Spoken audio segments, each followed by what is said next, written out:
अस्सलाम वालेकुम। सीखो सब कुछ में खुश आमदीद। दोस्तों, आज हम क्वांटिटी को एडजस्ट करना सीखेंगे क्विक बुक में। हम इन्वेंट्री की क्वांटिटी को किस तरीके से क्विक बुक में एडजस्ट कर सकते हैं, आइए देखते हैं। इस वक्त मैं अकाउंटिंग सॉफ्टवेयर क्विक बुक पर आ गया हूँ।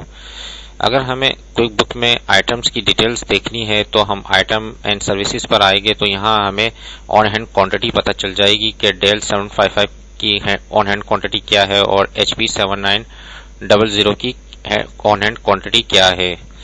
या मैं मुझे रिपोर्ट में आना है और रिपोर्ट पर इन्वेंट्री का आपको एक ऑप्शन मिलेगा। इन्वेंट्री में आप inventory stock status by item भी देख सकते हैं कि इस वक्त क्वांटिटी जो अवेलेबल है वो 11 है। डेल 755 की भी 11 है और HP 7900 की भी 11 क्वांटिटी अवेलेबल है। तो दोस्तों, होता यह है कि मंथली आपने स्टॉक काउंट करना होता है। कंपनी में ज्यादातर कंपनी ऐसी होती है जो मंथली वाइज स्टॉक काउंट करती है और बहुत सी कंपनी ऐसी होती है जो ईयरली वाइज स्टॉक काउंट करती है फिजिकली।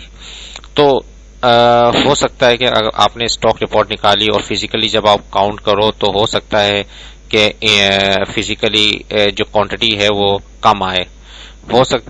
उसकी कई वजह हो सकती है। मसलन कोई इन्वेंट्री डैमेज हो सकती है या कोई बाज़ औक़ात ये होता है कि कंपनी में चोरी भी हो जाती है इन्वेंट्री की, तो उससे भी जो फिजिकली जब काउंट किया जाता है तो उसका स्टॉक कम आता है। तो इस प्रॉब्लम को दूर करने के लिए हमारे पास एक ऑप्शन होता है क्विक बुक का एडजस्ट क्वांटिटी का, तो इसको हम यूज करते हैं।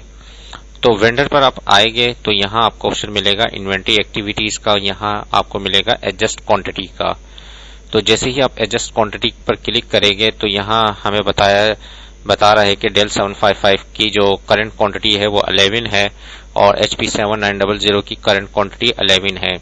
जब हमने फिजिकली काउंट किया तो हमें पता चला कि जो न्यू क्वांटिटी है, जो डेल 755 की क्वांटिटी आ रही है वो 8 है और HP 79 की जो है वो 9 है।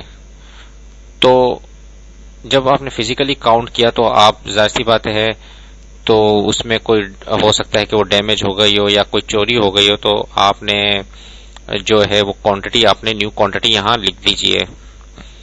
8 जो है वो डेल 755 की न्यू क्वांटिटी फिजिकली इस वक्त मैंने जब काउंट की तो वो है और HP 7900 की 9 है।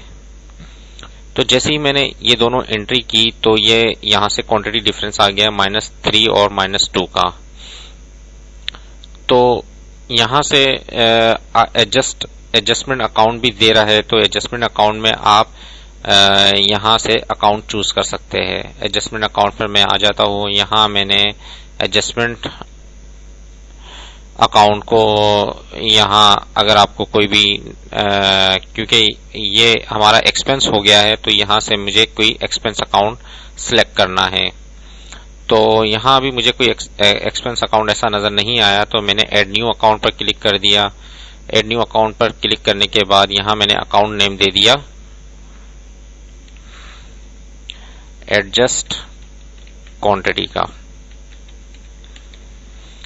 तो एडजस्ट क्वांटिटी का मैंने अकाउंट दे दिया और सेव एंड क्लोज पर क्लिक कर दिया और ओके पर क्लिक कर दिया। तो ये क्या है, इस अकाउंट में इसका जो डिफरेंस है वो चला जाएगा और सेव एंड क्लोज कर दिया। तो द वैल्यू ऑफ एडजस्टमेंट क्या है, 29,000 है, जो कि इस पर चली जाएगी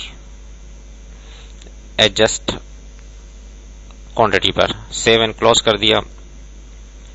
तो इस तरीके से अगर मैं आइटम एंड सर्विसेज पर आऊंगा तो यहाँ मुझे अब क्वांटिटी जो न्यू क्वांटिटी है वो मिलेगी ऑन हैंड क्वांटिटी 8 और डेल 755 की जो क्वांटिटी ऑन हैंड है वो 8 है और HP 7900 की 9 है।